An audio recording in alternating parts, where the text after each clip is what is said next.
Regular session of the National Assembly of Armenia was held Tuesday to debate on the program of the new government. Prime Minister Nikol Pashinyan presented the government's program to the parliament.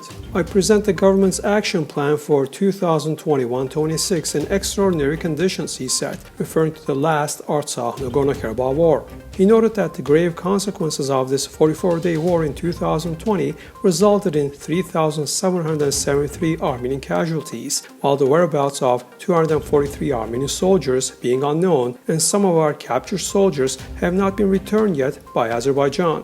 According to him, most of the Armenian POWs in Azerbaijan were taken prisoner after the Russian peacekeepers' deployment in Artsakh. Azerbaijan has not yet signed the mandate of peacekeepers, and it is becoming clear that a number of Baku actions are aimed against Russian peacekeepers, Nagorno-Karabakh, and stability and peace in Nagorno-Karabakh, he said. In referring to the crisis in Armenia, the Prime Minister said he considers the politicization of army as a reason for the Azerbaijani attack on Armenia. Following Prime Minister Nikol Pashinyan's speech, the situation got tense in Parliament. The question and answer session with Pashinyan has started in the National Assembly of Armenia, and the situation got tense. Parliament Speaker Alen Simonyan, as well as a number of ruling civil contract faction MPs, did not like the question by opposition with honor faction lawmaker Anna Mugurtyan, and they started making noise in the sessions hall. A recess was announced, during which lawmakers even hit each other with chairs in the sessions hall.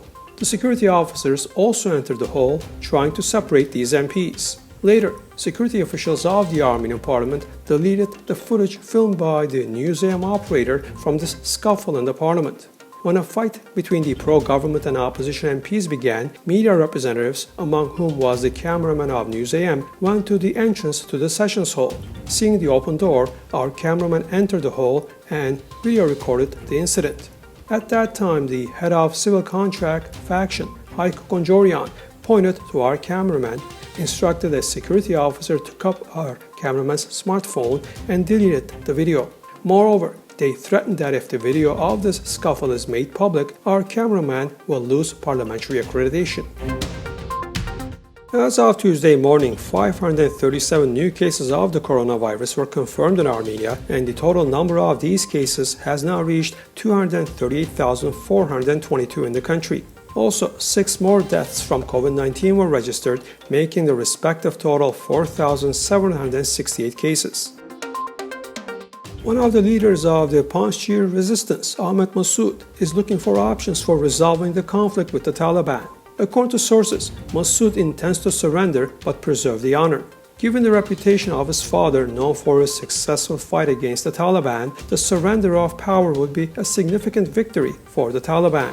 In the first 10 days of August, the Taliban stepped up their offensive against government forces in Afghanistan. On August 15th, the militants entered the capital Kabul and took control of the presidential palace. Meanwhile, the Taliban have seized several U.S. aircrafts, military helicopters, and anti-tank missiles, Al Arabiya TV reported, citing its sources. Deputy Foreign Minister of Ukraine, Yevgeny Yanin, said that last week a Ukrainian plane, which was supposed to evacuate Ukrainians from Afghanistan, was seized by unknown persons and taken out on it other passengers to Iran. On Monday evening, the third plane with citizens evacuated from Afghanistan arrived in Ukraine. There were 98 passengers on board, including 41 Ukrainian citizens. The G20 Special Summit dedicated to the crisis in Afghanistan, where the radical Taliban have seized power, is due to take place in September, Il Giornale reported. The meeting will take place in the first or third week of next month, so as not to overlap with the 76th session of the UN General Assembly, which is also scheduled to take place in September in New York. It has not yet been decided whether the G20 summit will be held in person in Rome or via video conference.